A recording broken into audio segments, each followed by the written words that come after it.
नमस्कार, day today news Bharat देख रहे हैं आप। मैं हूं आपके साथ पूनम। हमारा चैनल आपसे वादा करता है कि हम निष्पक्ष तरीके से पत्रकारिता करेंगे। हमारा कोई भी पत्रकार किसी से कोई उपहार या फिर विज्ञापन को स्वीकार नहीं करेगा।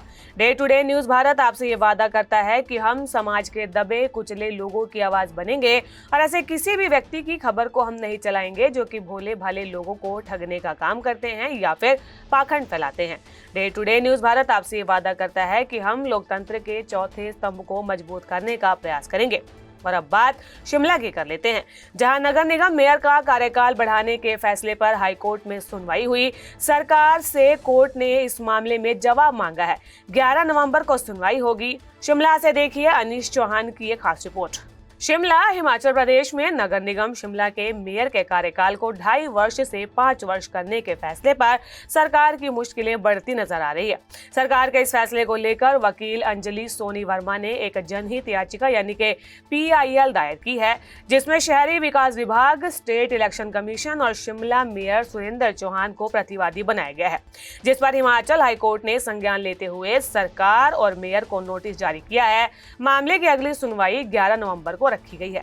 जी, जो स्टेट ने ऑर्डिनेंस लाके जो मेयर के कार्यकाल को एक्सटेंड किया है, इसको मैंने चुनौती दी है, क्योंकि ये कॉन्स्टिट्यूशन के प्रावधान में और section 36 of Himachal Pradesh MC act के खिलाफ है, जिससे कि जो रोस्टर है वो विमेन रिजर्व्ड कैटेगरी को जाना था। और इस नोटिफिकेशन के बाद, ऑर्डिनेंस के लाने के बाद, ये जो रोस्टर है वो राइटफुल जो एलिजिबल विमेन कैटेगरी है उनके राइट्स को विशेड करता है।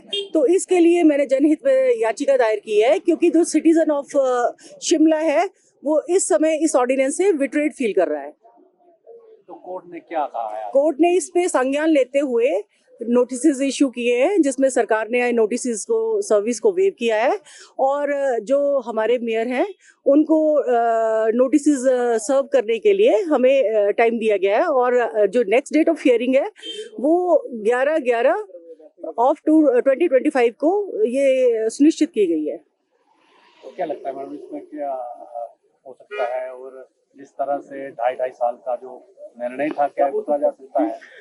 ये जो कानून बनाना वो सरकार के मर्यादा में आता है, लेकिन जो मिड टर्म है, जो ये इलेक्शन 2023 में हुए थे, जो जनादेश आया था, वो उस टाइम के जो रूल्स थे और जो एक्ट के अकॉर्डिंग कॉन्स्टिट्यूशन में राइट थे उसके अकॉर्डिंग जनादेश भेजा गया था। हमारे MC में 34 में से 21 लेडीज जो हैं वो काउंसलर्स हैं और उनके राइट को पर्पसली डिफीट करना जो है, जो इस समय जो है वो कोई अर्जेंसी से ऑर्डिनेंस नहीं लाया गया है। और इस ऑर्डिनेंस को मुझे लग रहा है कि मेलाफाइड और पर्सनल बेनिफिट के लिए लाया गया है, क्योंकि जो ऑर्डिनेंस होते हैं वो अर्जेंसी में जब हाउस सेशन में नहीं होता है तब लाए जाते हैं, क्योंकि किसी इमरजेंसी पोजीशन को या सिचुएशन को मीट आउट करने के लिए। लेकिन मुझे ये लगता है कि इस समय ऐसी कोई इमरजेंसी और सिचुएशन नहीं है। अगर फीमेल रिजर्व्ड कैटेगरी की मेयर बन भी जाती है तो इसमें पब्लिक इंटरेस्ट क्या है जो डिफीट हो जाएगा लोगों का। इस टेन्योर को एक्सटेंड करने के लिए कोई ऑब्जेक्ट और एम मुझे नहीं लग रहा है कि प्रॉपर है, जिससे कि महिलाओं का जो राइट है वो पर्पसली डिफीट किया जाए।